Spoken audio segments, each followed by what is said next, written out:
တဲအတွင်းဘက်မှအဆက်မပြတ်သောချောင်းဆိုးတံကိုကြားနေရပြီးနာတာရှည်ယောဂတဲ့တော်အေးအဲ့ရထ၌လဲလျောင်းလျက်ရှိ၏ဥပြုံးသည်အိမ်ရှိကွပြစ်ပေါ်တွင်ရင်းနှီးချောင်းဘေးချကာနှီးထိုးလျက်ရှိသည်ထိုချိန်တွင်ထွေးထွေးတယောက်ဖုံးကိုကင်ပြီးအိမ်ပေါ်သို့ခတ်တုတ်တုတ်လေးပြေးတက်လာခဲ့သည်အမေသားလိုင်းတက်လာပြီးအမေရေခုပဲစာပို့ထားတယ်အမေနေကောင်းလာတဲ့ကိုကြီးကမင်းနေတယ်ဒေါ်အေးတယောက်ဝမ်းသာအားရဖြင့်လဲနေရမှထထိုင်လိုက်သည်နေလဲကောင်းတယ်ကြမ်းလဲမာတယ်လို့ပြန်ရေးလိုက်သမီးရေအဆက်တွေမရတာတလားတောင်ကြော်နေပြီငါသားသူတော်ကောင်းလေးကျမ်းမာပါစေတော့သူ့သားနဲ့အဆက်တွေလဲရရောနတ်ရီကန်ထဲကြသလိုချက်ချင်းနေကောင်းနေပါရောသားချစ်အမေကြီးရေဥပြုံးကဒေါ်အေးကိုကြည်စဲပြောလေးဝင်ပြောသည်ချစ်တာပေါ့တော့ကျုပ်သက်ထတော်ပူသေးတယ်တော်ကြီးဟဲ့ထွေထွေရှင်းအမေငါသားလေးပိန်လားဝါလားမဲလားဖြူလားသိရအောင်သူများတွေပြောတဲ့ဘီကောဆိုလားပါလားလှုပ်ပေးပါလားကွယ်သူဘီယိုကောပြောဖို့အဆင်ပြေမပြေစာရေးပြီးမေးကြည့်လိုက်အောင်မယ်အမေပြောရင်ဖြစ်ထွေးထွေးကမော်ကွန်းကိုမတ်စစ်မှအစာပို့ပြီးမေး၏လိုင်းတွေမကောင်းလို့ဗီဒီယိုကောမရဘူးအမေအေးအဲ့ဒါဆိုလဲစာပို့လိုက်အိမ်ကိုစိတ်မပူနဲ့တားကြီးတာကျမ်းမာရေးခရီးစာကြီးလို့တို့မိသားစုကြမ်းကြမ်းမာနဲ့ပြန်ဆုံးမယ်ငွေလိုရင်လည်းပြောလိုက်အောင်သမီးလေးဟုတ်အမေသမီးပြန်ရေးလိုက်ပြီနော်အခြားတစ်ဖက်တွင်ကအသက်20ကျော်ရွယ် PDF စစ်သားလေးတယောက်ပါးပြင်ပေါ်တွင်မျက်ရည်များစီးကြလျက်တီးတိုးသောစကားတန်ကိုမိတမ်းနေလေ၏မော်ဝန်းရာငါဒီစာတွေရေးတိုင်းမှာနှလုံးသားတွေတဆက်ဆက်နာကျင်ရပါတယ်ကွာရွာဦးเจ้าမှအုံမောင်းခောက်တန်နဲ့တူမော်ကွန်းတယောက်အိယာမှနိုးထခဲ့သည်လုံမြဲအတိုင်းတင်းကုတ်တန့်ရှင်းခြင်းနွားစာထဲ့ခြင်းတောက်ရည်သုံးရည်ဖြည့်ခြင်းများလှုပ်ဆောင်ပြီးနောက်ကြောင်းသွားရန်ပြင်ဆင်ရတော့သည်မော်ကွန်းအဖေဦးပြုံးမှာအသက်အရွယ်ကြီးရင့်နေပြီးမိခင်တော်အေးမှာနှလုံးယောဂသည်လူမမာဖြစ်ခြင်းကြောင့်အိမ်တွင်အလုတ်လုံနိုင်သည်မှာမော်ကွန်းနှင့်အရွယ်မရောက်သေးသောညီမငယ်လေးသာရှိသည်ထို့ကြောင့်ပင်လင်မော်ကွန်းခမမနက်ခင်းကြောင်းမသွားမီအိမ်မှုကိစ္စများကိုအပီးစီလှုပ်ခဲ့ရသည်မှာနေ့စဉ်ပင်ပြိုးဆရာလေးမော်ကွန်းကြောင်းသွားတော့မလားကွဟုတ်ဦးလေးရှိနေရောကောင်းရဲ့လားဗျကောင်းပါတယ်ဆရာလေးရဲ့ကိုကြီးရေကိုပြုံးသားမော်ကွန်းကတော့စံပြပဲဗျငယ်ကလေးကစာကားလဲတော့ကျောင်းဆရာဖြစ်တော့စာသင်ပြကလည်းကောင်းလိမ်မာရေးချလည်းရှိပါဗျာလေတွေချောင်းတွေအိမ်လုတ်တွေအားလုံးအလုံးနဲ့လက်နဲ့မပြတ်အောင်လှုပ်ရှာတဲ့ကျွန်တော်တို့ရွာရဲ့စံပြပါပဲဗျာရွာလန်းတိုင်းကျောင်းသို့သွားနေသောဆရာလေးမော်ကွန်း၏ကြောပြင်ကိုငေးကြည့်ရင်ဥရွှေနှင့်ဥကြည်တို့မော်ကွန်းတိကဖွင့်ကြလေသည်ကျောင်းတက်ခေါင်းလောင်းထိုးတန်တဲ့သူကျောင်းသားကျောင်းသူများလဲစာသင်ခန်းအတွင်းတို့တဖွဲဖွဲဝင်ရောက်လာကအလကဘဲကရဲ့ကျောင်းလေး၏မနက်ခင်းသည်စာသင်တန်စာအန်တန်တို့ဖြင့်လန်းဆန်းတွတ်ကြွနေသည်မင်္ဂလာပါတပည့်တို့မင်္ဂလာပါဆရာဒီနေ့တော့သားတို့သမီးတို့ကိုကြပြာလေးတစ်ပုဒ်သင်ပေးမယ်နော်ကဲလိုက်ဆိုကြပန်းကလေးများပွင့်တော်မီဖူးတန်ဝင်းလို့ချီနေကြီးမှာရွှေရီလောက်ငါတို့စာသင်ကြောင်းဒီကြပြလေးကိုရေးခဲ့တဲ့ဆရာနမီကပြင်းမနာမောင်နေတဲ့ကြပြလေးရဲ့အဓိပ္ပာယ်ကိုဆရာရှင်းပြပေးမယ်နော်ဟုတ်ကဲ့ပါဆရာသားတို့သမီးတို့ပန်းဥယျင်လေးတွေမြင်ဘူးကြလားမြင်ဘူးပါတယ်ဆရာအဖူးလေးတွေကနေအပွင့်ကလေးတွေဖြစ်ပြီးလှလှပပဖူးပွင့်ဖို့နေရောင်ကြီးနဲ့ရေလိုအပ်တယ်နော် ဒါမှသာလှပတဲ့ပန်းခင်းကြီးဖြစ်လာမှာမလားဟုတ်ပါတယ်ဆရာလေးအေးအဲ့လိုပဲဒီကြပြလေးမှာဓာတ်ထက်ပိုပြီးလေးနက်တဲ့အဓိပ္ပာယ်တွေရှိနေသေးတယ်ကွပွင့်ချိန်မတန်သေးတဲ့နုနယ်တဲ့ပန်းဖူးပွင့်လေးတွေဆိုတာသားတို့သမီးတို့လိုចောင်းသားចောင်းသူတွေကိုဆိုလိုတာကွအဖူးငုံလေးဘွားမှာအစင်းတွေအနံ့တွေပြည့်စုံဖို့နေရောင်ကြီးရဲ့စွမ်းအင်လိုအပ်တယ်လို့သားတို့သမီးတို့ဘွားမှာလှပတဲ့အရေးချင်းတွေပြည့်စုံဖို့ပညာလိုအပ်တယ်ပညာဆိုတာအကောင်းဆုံးအကြောင်းအကျိုးကိုဝေဖန်ပိုင်းခြားနိုင်တဲ့ဉာဏ်ပေါ့လာမယ့်အနာဂတ်မှာတို့တိုင်းပြည်ကြီးကိုထုစစ်ပုံဖော်ကြမဲ့သားတို့သမီးတို့အတွက်ရှေးရည်နဲ့တူတဲ့စီကံတွေကိုကျင့်တရားတွေအသိပညာအသက်ပညာတွေကိုဆရာဆရာမတွေကပန်းဥယျာဉ်မှုတွေလိုရေလောင်းပေါင်းတင်ပေးရတယ်အဲ့ဒီနေရာဟာစာသင်ကျောင်းပဲပေါ့ဆရာရှင်းပြတာနားလဲကြရဲ့လားနားလဲပါလဲဆရာလေးဒါဆိုကြပြလေးကိုနောက်တစ်ခေါက်ပြန်ဆိုကြည့်ရအောင်ပန်းကလေးများပွင့်တော်မူစာသင်ခန်းလေးမှာကတာယာကြီးနူးမှုအပေါင်းပြည့်စုံလျက်သို့သော2021ဖေဖော်ဝါရီလ1ရက်နေ့တွင်မြန်မာပြည်ကြီးဆိုးရွားရက်ဆက်လာသောကံကြမ္မာတရက်အဖန်လာခဲ့ကြပြီ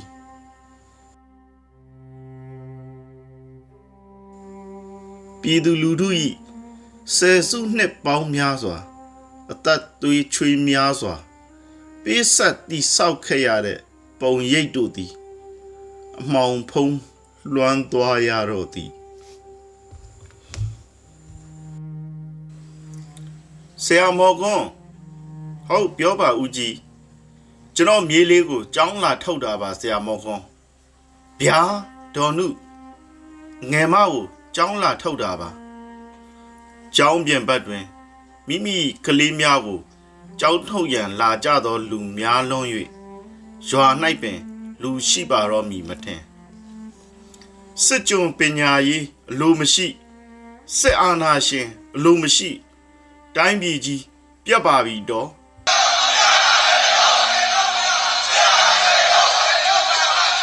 ကျောင်းပြင်ပတွင်ကဆဲတန်ဆိုတန်စုကူကျိန်းမောင်းတန်တို့ဖြင့်ပွက်လောညံလျက်ကြောခိုင်ထွက်ခွာသွားကြသောကျောင်းသားကျောင်းသူများကျောင်းသားမိဘများ၏ကြောပြင်ကိုစိုက်ငေးကြည့်ရင်မော်ကွန်းတယောက်မျက်ရည်များရွတ်ဝိုင်းလာခဲ့သည်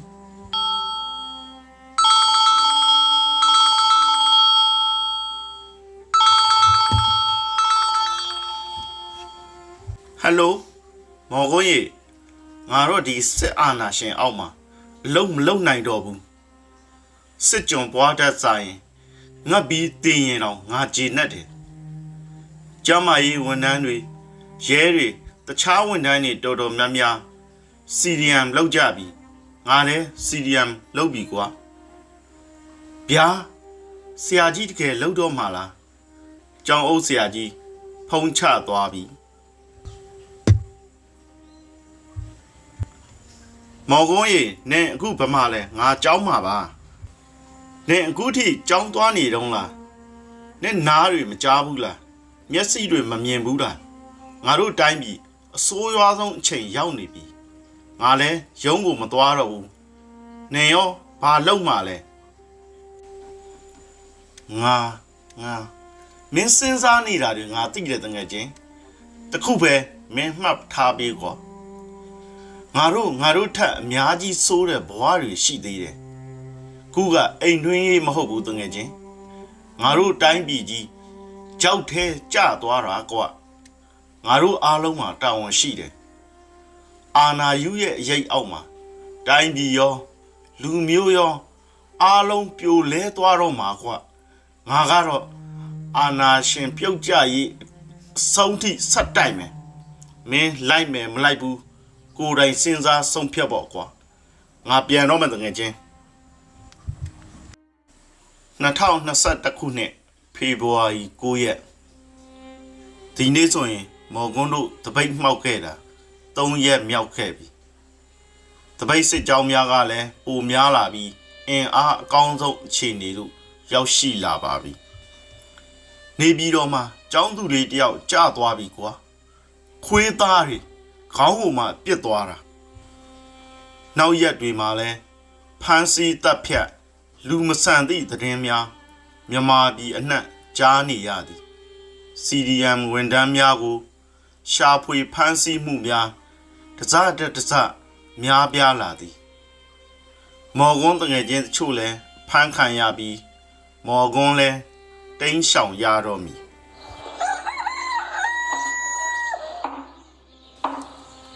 အုံမောင်းခောက်တန်ကြားရပြီးနောက်မကြခင်နေထွက်တော့မည်မော်ကွန်းတယောက်တိမ်းရှောင်ပုံအောင်လျက်ရှိသောရွာစုံတင်းချိုင်းစရက်ထဲမှအိမ်ရှိရာသို့ထွက်လာခဲ့သည်အိမ်ကိုရောက်တော့အဖေအမေညီမလေးတို့အိမ်မောကြားလျက်ပင်အိမ်ထဲကိုခြေတံလုံအောင်ဝင်ပြီးအမေနဲ့အဖေကိုဥချကြော့ခဲ့ပြီးဘဝတစ်တစ်ခုသို့မော်ကွန်းခြေလမ်းများစခဲ့လီတော့၏အမီမော်ကွန်းအလုတ်အလဲရန်ပြပါ CDM လောက်တဲ့ရက်ဆွဲ3ရက်2လ2021ပါရပါပြီဆရာလေး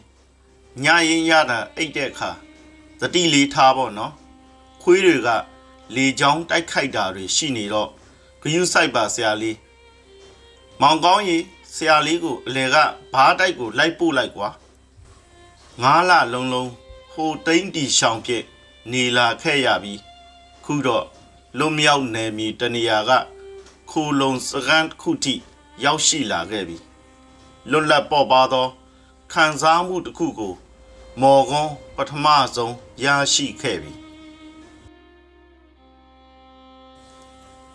ကျွန်တော်ကိုတငယ်ချင်းကဖုံးဆက်တယ်မင်းကဆရာဝန်နိုင်ငံရေးသမားမဟုတ်ဘူးငါအခု CDM မလုပ်ဘူးအဲ့ဒါတိုင်းပြည်ကိုမချစ်လို့မဟုတ်ဘူးမကြမ်းမာတဲ့သူတွေစေးကူဖို့ငါတို့ကိုလိုအပ်နေလို့ပဲမင်းလဲစေးကူရမှာမင်းတောင်းဘာကြောင့် CDM လုပ်မှလဲတဲ့ကျွန်တော်ပြန်ပြောလိုက်တယ်နိုင်ငံတော်ကြီးဖျားလာနေတယ်နိုင်ငံတော်ကြီးကြမ်းမာမှပြည်သူလူထုအားလုံးကြမ်းမာမယ်ဒါကြောင့်ခြေွေဘာရာပြောသလိုမိသားစုတစ်ခုအတွက်စေးမကူတော့ဘူးတတိုင်းပြည်လုံးပြန်လဲကြမ်းမာမဲ့လမ်းကိုပဲရွေးချယ်တော့မယ်လို့ကျွန်တော်လဲဒီလိုပဲတိုင်းပြည်ကိုစောက်ရှောက်ပိုးဆိုတဲ့ရည်ရွယ်ချက်နဲ့ပြည်သူလူထုအတွက်အသက်အိုးအိမ်စီးစိမ်ကိုကာကွယ်စောက်ရှောက်ဖို့တက်ထဲဝင်ခဲ့တာပဲရုပ်မှာညှစ်သေးတဲ့လူကြောင့်တက်မတော်ဟာဂုံတိတ်ခါအလုံးစုံပြတ်သုံးသွားခဲ့တယ်ဂုံတိတ်ခါမရှိတဲ့ဘဝမှာအာနာယူအတွက်အသက်မစွန့်နိုင်ဘူးဒါကြောင့်လဲဒီလမ်းကိုရွေးချယ်ခဲ့တယ်ကျွန်တော်ဘယ်လောက်ပဲခက်ခဲနေပါစေကျေနပ်တယ်ဒါကျွန်တော်သမိုင်းပဲ CDM သူရဲကောင်းများဤစကားဝိုင်းကလေးစားအားကြဂုဏ်ယူဖွဲ့ပင်နားထောင်ရင်းဖြင့်မော်ကွန်းပင်လင်အားသည့်အင်သည့်များပြေဝလျက်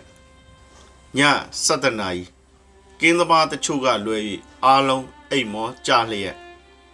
မော်ကွန်းတယောက်ဟိုဟိုဒီဒီတွေးရင်မအိပ်နိုင်သေးထိုစဉ်လေးရင်ကြောက်ဖိုက်တာနဲ့စီစကမ်းပေါ်သို့ဘုံကျဲချလေသည်ညာတညာဤတိတ်ဆိတ်မှုကွယ်ပြောက်ကပွက်လောရိုက်နေလျက်မော်ကွန်းလဲကြောက်လန့်တကြားပြေးမိပြေးရာပြေးလွှားရင်ကြောက်တုံးတစ်ခုနဲ့တိုက်မိကကြောက်အတွင်းသို့ကျဆင်းသွားခဲ့သည်ထို့နောက်တလောကလုံးအမှောင်ကျသွားတော့သည်ကြော့တူခေါ်တန်ကြားမှမော်ကွန်းတတိယနိုးထလာခဲ့သည်ကျွန်တော်ဘယ်ရောက်နေတာလဲဗျာသူအားလာရောက်နှိုးနေသူမှာကရင်တိုင်းရင်းသူကလေးတူဖြစ်ပြီးဗမာစကားကိုနားလဲဟန်မတူလက်ဟန်ခြေခံများက လိုက်ခဲ့ရန်ခေါ်နေပုံပင်အသက်14နှစ်15နှစ်အရွယ်ခန့်ပင်ရှိအောင်မိကရင်အမျိုးသမီးလေးကမနိုင်တနိုင်ဖြစ်သူ့ကိုတွဲကခေါ်ရှာသည်10မိနစ်ခန့်လမ်းလျှောက်ပြီးနောက်ကရင်ရိုးရာအိမ်ကြီးတစ်လုံးရှိသို့မော်ကွန်းရောက်လာခဲ့သည်သူမ၏အဖေဟုယူဆရသောအသက်50ခန့်လူကြီးတူကကလေးမကိုကရင်ဘာသာဖြင့်တစုံတရာအကြောင်းမင်းနေသည်ကိုတော့မော်ကွန်းရိပ်မိသည်ခဏအကြာထိုလူကြီးကလာအိမ်ပေါ်တက်ဗမာစကားမပြည့်တပြီဖြစ်အိမ်ပေါ်သို့ခေါ်ရှာသည်အစားအသောက်တချို့ချကျွေးသည်ထမင်းငပိဘူးသီးပြုတ်ဖုံးကိုဖွင့်ကြည့်မိတော့မော်ကွန်းအံ့ဩသွားရသည်ငါတတိလက်သွားတာ2ရက်တောင်ရှိနေပြီပဲ2ရက်ခန့်တတိလက်မေ့မျောနေရမှနိုးထလာရသည့်အတွက်စာစာနဲ့စားလိုက်သည်မှာချကျွေးထားသောထမင်းနှင့်ဟင်းများပြောင်တလင်းခါသွားလေသည်စားတော့ပြီးနောက်အိမ်ရှိခန်းတွင်ရေနွေးချမ်းပန်းနှင့်ကြိုနေသောဦးကြီးကိုတွေ့ရသည်လာလီထိုင်ဟုတ်ဦးကြီးဘယ်ကလဲဘယ်သွားမှလဲကျွန်တော်ခိုလုံတဲ့ရွာကိုရောက်တာတရက်ပဲရှိသေးတော့ရွာကိုလည်းမမှတ်မိဘယ်သွားရမှန်းလဲမသိပါဘူးဦးကြီးရဲ့နဲ့အကြောင်းလေးပြောပြပါဦးကျွန်တော်ကအလဲတန်းပြအကြောင်းဆရာပါစစ်အာဏာရှင်ရဲ့အောက်မှာစက်မနေခြင်းတို့ CDM လုပ်ပြီးရှောင်တိန်လာခဲ့တာပါဦးကြီး။အော်နင်က CDM ကိုငါတို့အရင်ကဗမာတွေကိုမုန်းတယ်ငါတို့ကဗမာနဲ့စစ်တပ်မကွဲပြားခဲ့ဘူးလေဒါပေမဲ့တကယ်မုန်းရမှာကဗမာစစ်တပ်ပဲဗမာစစ်တပ်ကတိတ်ယုံပါတာပဲငါတို့တွေကိုတတ်တယ်ရွာကိုမီးရှို့တယ်ငါတို့လူမျိုးအမျိုးသမီးငယ်တွေကိုအတ္တမကျင့်တယ်ရုပ်မာတာကန်းကုန်ပါပဲနင်တို့ဗမာတွေရောကြံတဲ့တိုင်းရင်းသားတွေရောဗမာစစ်တပ်ရဲ့ဒုက္ခပေးတာခံခဲ့ရတာပဲမဟုတ်လားငါတို့ခုနားလည်နေပါပြီအခုလိုနားလည်ပေးတဲ့အတွက်ကျေးဇူးတင်ပါတယ်နဂါမီကဗျာညီမလေးဘာပြောတာလဲကရင်မလေးကကရင်ဘာသာဖြစ်ပြောသည်ကိုမော်ကွန်းတယောက်နားမလဲသဖြင့်ဦးကြီးကဝင်ရှင်းပြသည်အဲ့တော့မလားလို့မေးတာနင်ကရင်စကားတော့သင်ဖို့လိုပြီအခုတော့နားလိုက်အောင်ပင်ပန်းနေပြီမဟုတ်လားဟုတ်ဦးကြီးနှစ်ရက်တာတတိလက်မေ့မျောနေသောမော်ကွန်းတယောက်ယနေ့ညတွင်တော့လူလိုသူလိုပြန်အိတ်ဆက်ခွင့်ရချီပြီဒီနေ့ဆိုရင်မော်ကွန်း၏ဒုတိယမိသားစုလေးထံသို့ရောက်ရှိခဲ့သည်မှာ2လတိတိရှိခဲ့ပြီဖြစ်သည်ဦးကြီးနဲ့မိုးတို့ကသားသမီးတစ်ဖွဲ့စောက်ရှောက်ကြသလိုယမလေးကလည်းမောင်နှမအရင်တစ်ဖွဲ့လိုဖြစ်နေခဲ့သည်ဦးကြီးလေယာလုပ်ငန်းများကူညီလုပ်ကန်ရင်း2လသာအချိန်ကုန်ဆုံးခဲ့သည်ထိုတော်တွင်ယမလေးကစကောကရင်ဘာသာစကားကိုသင်ကြားပေးပြီးကရင်ရိုးရာလက်ချီပွဲနဲ့ကရင်ရိုးရာထုံတန်းအချို့ကိုလေ့လာခွင့်ရခဲ့သည်ကရင်ချီပွဲဟုခေါ်သောလက်ချီပွဲကိုနှစ်စဉ်ဝါကောင်လပြည့်နေ့၌ကျင်းပကြသည်လက်ကောက်ဝက်တွင်ချီပြူများဆင်မြန်းသည့်ရိုးရာပွဲတော်ဖြစ်သည်ရည်ရွယ်ချက်မှာမကောင်းသောလက်ပြဝိညာဉ်များကိုမောင်းထုတ်ပြီးတန့်စင်သောလက်ပြဝိညာဉ်များကစောက်ရှောက်ရန်ဆုတောင်းသောပွဲဖြစ်သည်လက်ချီပွဲတော်တွင်အဓိကပစ္စည်း9မျိုးပါဝင်သည်စကောရောင်းမထမင်းစုပ်9စုပ်ကောက်ညင်းဖင်ချုံ2ထုပ်တစ်စီး9ထုပ်မပြောသည်မဲ့9လုံးနတ်ပန်းညို9လုံးကြံပိုင်း9ပိုင်းရေတစ်ခွက်တထောင်ခန့်ရှိတဲ့ချီပြူချီနီများပါဝင်ပါသည်ညီမလေးကရင်ဘာသာစကားသင်ကြားပေးမှုကြောင့်ကရင်ဘာသာစကားကိုကျွမ်းကျင်စွာပြောနိုင်လာခဲ့သည်သူကိုဟဲအရက်မြင့်မြင့်အသားဖြူဖြူအသက်30ခန့်လူငယ်တဦးနှင့်အသက်40ကျော်ခန့်လူငယ်တဦးတို့အိမ်ပေါ်တက်လာကြသည်ဦးကြီးအသီးမိတ်ဆွေများဖြစ်မိထင်သည်ဦးကြီးနှင့်ရေကာမောကစကားပြောကြပြီးနောက်ဖေးခန်းတို့ဝင်က ပကံကိုစီဆွဲ၍ထမင်းစားကြသည်မော်ကွန်းကရင်ပြည်နယ်ရောက်စကတဲ့ကလေးလာကြည့်မိသည်အိမ်တိုင်းလိုပင်ဧည့်သည်များကကိုယ်တိုင်ဝင်ရောက်ခူးခတ်စားတောက်လျက်ရှိသည်ဟိတ်ဟန်ပန်မရှိတွန့်တိုခြင်းအလင်းမရှိပင်ကိုကရိုးသားဖြူစင်သောကရင်တိုင်းသားတို့၏ဓလေ့ပင်ဧည့်သည်များကသမင်းစားတောက်ပြီးနောက်အိမ်ရှိရေနွေးချမ်းဝိုင်းတွင်ထိုင်ကြသည်ဦးကြီးကလှမ်းကော့သဖြင့်မော်ကွန်းလဲစကားဝိုင်းအတွင်းသို့ရောက်သွားလေသည်ဘိုလ်ကြီးဒါမျိုးကစီတီယန်လှုပ်လာတဲ့ကျောင်းဆရာလေးမော်ကွန်းပါဘိုလ်ကြီးနဲ့မော်ကွန်းစကားလက်ဆောင်ကြသည်ကရင်တော်လန်ရေးသမိုင်းများကရင်ဒလီထုံးစံများယဉ်ကျေးမှုများကိုဘိုလ်ကြီးထံမှပို့ပြီးသိခွင့်ရခဲ့သည်သူဖြစ်ကျင်သောဆန္ဒတစ်ခုကဘိုလ်ကြီးကိုမေးကြည့်မိသည်ကျွန်တော်လက်နက်ကင်ခြင်းနဲ့ဘိုလ်ကြီးရဲ့ဒီလိုနုနဲ့ပုံစံမျိုးနဲ့လက်နက်ကင်တို့အဆင်ပြေပါမလားဆရာလေးရဲ့သေခြင်းသေပါစေဗျာလက်နက်အားကိုးတဲ့ကောင်တွေကိုလက်နက်နဲ့တုတ်ပြန်မှရမယ်ဆိုတဲ့ယုံကြည်ချက်ကျွန်တော်မှရှိတယ်အဲ့ဒါဆိုရင်တော့ကျွန်တော်တို့တက်ရင်နားမှာ UNG အစိုးရကအခြေခံစစ်ပညာသင်တန်းတစ်ခုပေးနေတဲ့ဆရာလေးဆုံးဖြတ်ချက်ချပြီးရင်တော့ကျွန်တော်ဆက်သွယ်ပေးပါမယ်ဖုန်းနံပါတ်လေးတော့ပေးထားပေါ့ကျွန်တော်ဆုံးဖြတ်ပြီးပါပြီခမကျွန်တော်ဖုန်းနံပါတ်ကိုရေးပေးလိုက်မယ်ဘိုလ်ကြီးထိုနေ့နောက်ပိုင်းတွင်မိမိရည်ရွယ်ရာရည်မှန်းချက်သို့နီးစပ်လာပြီးဖြစ်၍မော်ကွန်းတစ်ယောက်လန်းဆန်းတက်ကြွလျက်ရှိသည်နော်လာရှိတစ်ယောက်မှာကတမိုင်မိုင်တထွေဖြစ်၍နေသည်မော်ကွန်းကိုအကိုရင်းတစ်ယောက်လိုတန်ရောစဉ်တွေ့မိသောကြောင့်ပင်ပန်းဆင်းရဲလာသောဘဝကြီးတဲ့ကိုမသွားစေခြင်းမိကြောက်တို့စစ်ထဲကိုမသွားပါနဲ့လားလားရှိကတူးတဲ့တော့သမီးမဟုတ်ဘူးအကိုကြီးတယောက်ရှိတယ်လွန်ခဲ့တဲ့၄လကတိုက်ပွဲကျသွားခဲ့တယ်လားရှိအယမ်းပူဆွေးခဲ့ရတယ်တညမှာဆုံးသွားတဲ့အကိုကြီးကအိမ်မက်ပေးတယ်မငုံတဲ့ညီမလေးအကိုကြီးနောက်တစ်ယောက်လက်ဆောင်ပေးမယ်တဲ့နောက်နေ့မှာတတိလစ်နေတဲ့ကြော့တူကိုလားရှိတွေးခဲ့တာပဲဒီတစ်ခါပြန်ရတဲ့အကိုကြီးနဲ့တော့ငါအမြဲတူတူနေရမှာပဲလို့တွေးနေခဲ့တာအခုကြော့တူကခွဲသွားအောင်မယ်တဲ့လားရှိအယံဝမ်းနေတာပဲဝမ်းမနေပါနဲ့ညီမလေးရဲ့အခုလဲအကိုမသွားသေးပါဘူးတော်လန်ရေးကြီးပြီးရင်တို့မိသားစုအတူတူနေကြမယ်နော်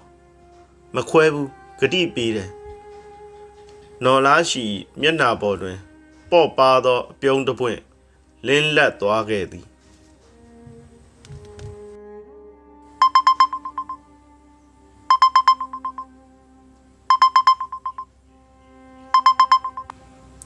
ဆရာလေးလားငါစောမောင်ပါဟုတ်ဘိုလ်ကြီးပြောပါခမနေဟိုတစ်ခါတော့ငါပြောထားတဲ့သင်တန်းတက်ဖို့ကိစ္စပြောပြီးသွားပြီလာမယ့်အပတ်တနင်္ဂနွေနေ့ငါလာခေါ်မယ်အစင်သင့်လောက်ထားဟုတ်ဘိုလ်ကြီးကျွန်တော်အစင်သင့်လောက်ထားလိုက်ပါမယ်တနင်္ဂနွေနေ့ရောက်ခဲ့ပြီဘိုလ်ကြီးစောမောင်ကဆိုင်ကယ်နဲ့လာခေါ်သည်အပါနဲ့အမိုးကိုကြော့ပြီးညီမလေးကိုနှုတ်ဆက်တော့သူမမှာမျက်ရည်အဝိုင်းသားနှင့်2 နာရီခန့်ဆိုင်ကယ်စီးပြီးနောက်တင်နန်းနေရာကိုရောက်ရှိသည်ဘိုလ်ကြီးကတင်နန်းတာဝန်ခံထံစနစ်တကျအနှံပေးပြီးတင်နန်းဘားတိုက်တို့မော်ကွန်းအားပို့ဆောင်ပေးခဲ့သည်တင်နန်းဘားတိုက်အရောက်တွင်ဟာမော်ကွန်းဟာလိုက်အောင်ဝမ်းသာလိုက်တာတကယ်ချင်းဟာမင်းကိုဒီနေရာမှာပြန်တွေ့မယ်လို့မထင်ခဲ့မိဘူးလမ်းချင်းတူတို့လူချင်းတွေ့တာပေါ့တကယ်ချင်းရာတကြောင်တဲ့စာတင်ဘတ်ငယ်ငယ်ချင်း2ဦးဤစုံတွေ့မှုသည်ကြည်နူးလွမ်းစွပ်ပွဲပြည့်နှက်လျက်တနန်းသားအချင်းချင်းမိတ်ဆက်ကြကရှေးဟောင်းနောက်ဖြစ်များပြောကြဆိုကြသဖြင့်တနေ့သာကုံဆုံးသွားလေပြီ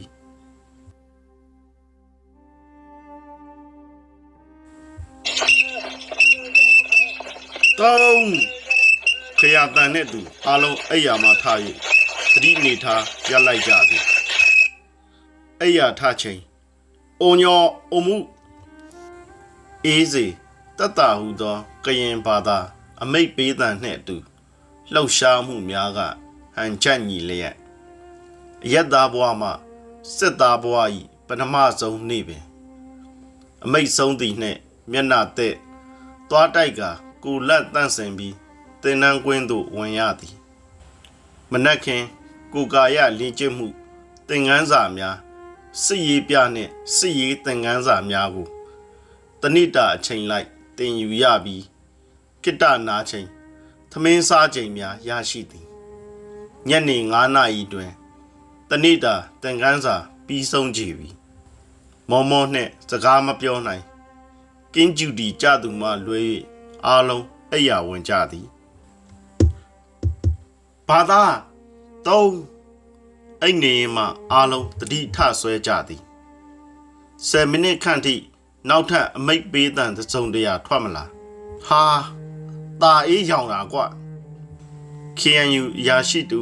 အမိတ်လာပေးသည့်အထင်နဲ့ကမန်ကဒန်တတိဆွဲလိုက်ကြသူအားလုံးဒေါသကတာအေးအပေါ်ပုံကျသွားသည်တာအေးကအိတ်မပြတ်တနေ့သာတင်ယူထားသောသင်ခန်းစာများမှာအိမ်မက်ထဲထိလွှမ်းမိုးနေစေနောက်ညများတွင်လည်းမကြာခဏတာအေးရောင်တတ်သည်တညတွင်တာအေးမှရောင်ရမ်းပြီးရေးတော်ပုံဟုထအော်လိုက်ရာအားလုံးကအောင်ရမည်ဟုတပြိုင်နက်လိုက်အော်မိကြသည်ပြီးတော့ပွဲကြလေတင်နန်းကာလအတွင်းပင်မန်းတော်လဲတင်နန်းဆရာများ၏စနစ်တကျတင်ကြားမှုများအောက်တွင်ကောင်းမွန်သောစစ်ပညာအခြေခံများရရှိခဲ့ကြပါသည်ဘယ်ရမလဲအကိုရမင်းအွန်လိုင်းမျက်နှာကြီးမြင်အောင်ပြီးတော့ချိန်ပြက်လိုက်တာကိုမထိပဲဘယ်နေလိမ့်မလဲစနိုက်ပါရွေးချယ်ခံရသည့်တင်နန်းသားကပြောသည်ဤသို့ပင်တင်နန်းသားအားလုံးလည်းပင်ပန်းပြီးလဲကျလူဖြစ်သည့်အချိန်တိုင်းစစ်အာဏာရှင်များ၏လူမဆန်သောနှိပ်စက်တပ်ဖြတ်မှုများကိုအဆုံးသတ်ရန်နှင့်တိုင်းပြည်နှင့်လူမျိုးတို့အကောင်းဆုံးဖန်တီးမည်ဟုသောယုံကြည်ချက်ဖြင့်အကြိမ်ကြိမ်အားတင်းကြော်ဖြတ်ခဲ့ကြသည်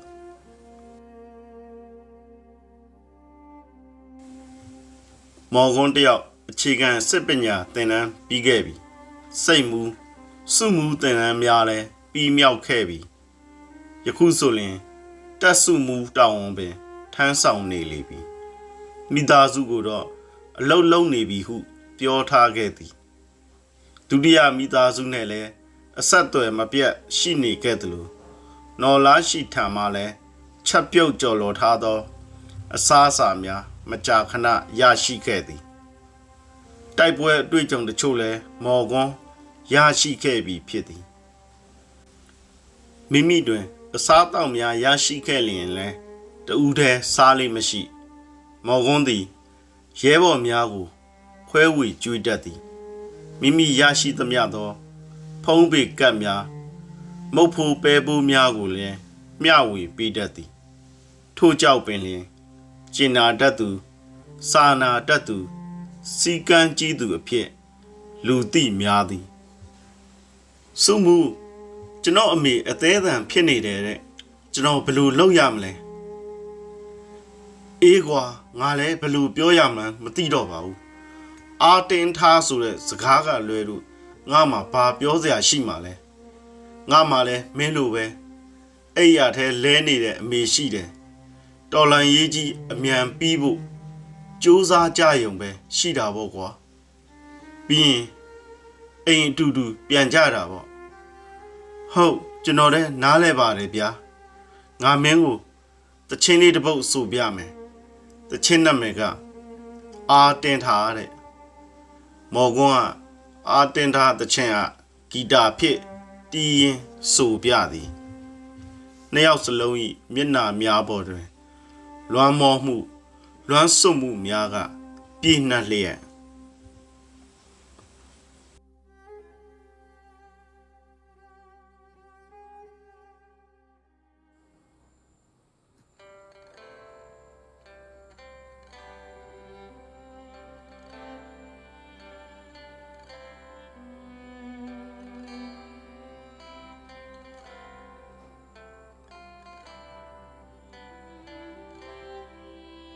ရဲဘော်တယောက်မွေးနေ့ပွဲကျင်းပနေသည်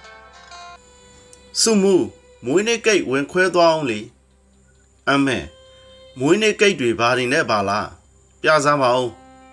မွေးနေ့ကိတ်ကိုမော်ကွန်းကြည့်လိုက်တော့ထမင်းတုံးကြီးဖြစ်နေသည်ထမင်းတုံးကြီးပေါ်တွင်လက်ဖက်ကိုညီညာစွာတလွာတင်ထားပြီးပေချမ်းကြော်များကိုလှပစွာကတ်ထားသည်ထိုထမင်းကိတ်ကြီးပေါ်တွင်ဖျောင်းတိုင်သူ၃ချောင်းကိုစိုက်၍မီးညှိထားသည်ပြီးနောက်မွေးနေ့ရှင်ရဲဘော်ကမွေးနေ့ကိတ်ကိုစစ်သုံးဓာတ်ဖြင့်ခွဲပြီးမော်ကွန်းပါဝင်တငယ်ချင်းရဲဘော်အားလုံးကိုလိုက်၍ခွန့်ကျွေးနေလေသည်မော်ကွန်းရင်ထဲတွင်ကြည်နူးမှုကြေကွဲမှုများပြည့်နှက်လျက်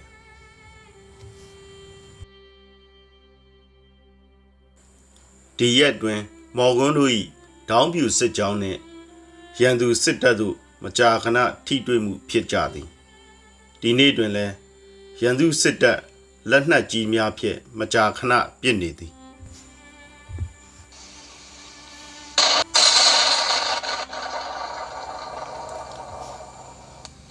ဆက်တွေအားလုံးကြားလားဆက်တွေအားလုံးကြားလားလက်နက်ကြီးတွေအဆက်ပြတ်ပစ်နေတယ်စနစ်တကျနေကြပါဆက်တွင်မှခွဲမှု၏အမိတ်ပေးတံနဲ့တူမော်ကွန်းတယောက်ရဲဘော်များကိုနေရာချခြင်းကင်းစစ်ခြင်းများပြုလုပ်နေသည်ဟာစုမှုထီသွားပြီဟေ့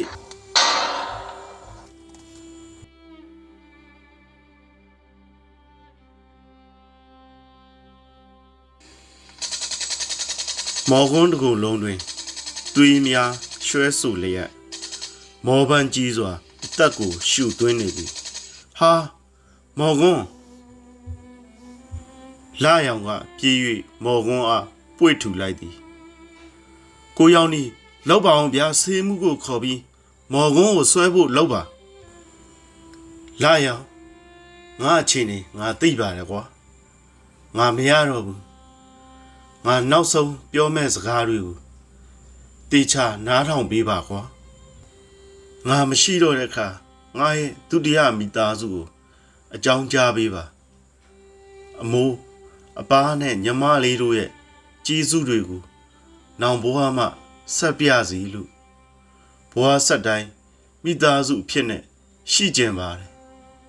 ညီမလေးကိုတည်းဒုတိယအကြိမ်မြောက်ရင်ကွဲစီမဲ့တန်ရာတွေပြီးခဲ့မိလို့တောင်းပန်ပါတယ်လို့ပြောပေးပါအာငါမရှိတော့တဲ့အကြောင်းကိုငါမိသားစုကိုဘယ်တော့မှမပြောဖို့မင်းဂရုပေးပါပြီးတော့ငါဖုန်းနဲ့ငါမိသားစုကိုစကားအမြဲတမ်းပြောပေးပါကွာငါကူစားဖို့ငါကြမ်းမာကြောင်းအဆင်ပြေကြောင်းငါအမေအမြဲသိနေဖို့မင်းကူညီမော်ကွန်း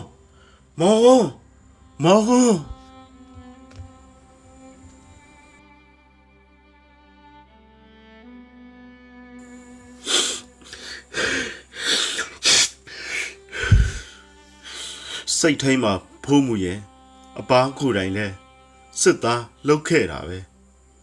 ငါတို့ညီကိုမောင်နှမတွေတငယ်ချင်းတွေအများကြီးဆုံးရှုံးခဲ့ပြီးပြီတိုင်းပြည်နဲ့လူမျိုးအတွက်ပဲမှတ်လားထိုက်တန်တဲ့ပေးဆက်အနစ်နာခံမှုတွေပါအပားရဲ့လာရှိပွားမှာအယံပဲခံစားရတယ်လေပထမတစ်ခါလာရှိရဲ့အကိုကြီးဆုံးရတယ်အခုလဲအကိုမော်ကွန်းပါထပ်ပြီးဆုံးရှုံးရပြန်ပြီလာရှိနားလဲပါတယ်လာရှိတို့အဖြစ်ဆိုးမျိုးတွေမြန်မာပြည်တပြည်လုံးမှာလဲအများကြီးရှိနေသေးတာလာရှိနားလဲတယ်လာရှိအကိုနှစ်ယောက်အတွက်လာရှိအမြဲတမ်းဂုဏ်ယူနေမယ်စောမှုဇက်ကသမီးငယ်အားရင်ဝင်ထဲတွင်ဆွဲယူပွေ့ဖက်၍နှစ်သိမ့်အားပေးလိုက်သည်ထိုသူနှစ်ဦး၏မျက်လုံးအိမ်များတွင်မျက်ရည်များသွင်းစီးကြလျက်သမီးရေထွေးရှင်အမေညကတားကြီးမော်ကွန်းကိုအိမ်မက်တယ်တားကြီးက ဝက်ကောင်းစားလာတွေနဲ့အိမ်ပြန်လာတယ်ပြီးတော့အမေကိုပြောသေးတယ်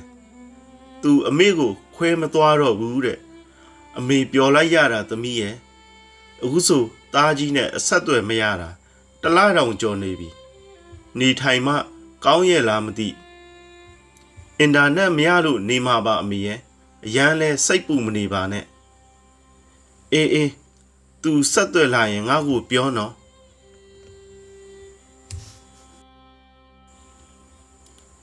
အမေသားလိုင်းတက်လာပြီအမေကြီးအခုပဲစာပို့ထားတယ်အမေနေကောင်းလားတဲ့ကိုကြီးကမေးနေတယ်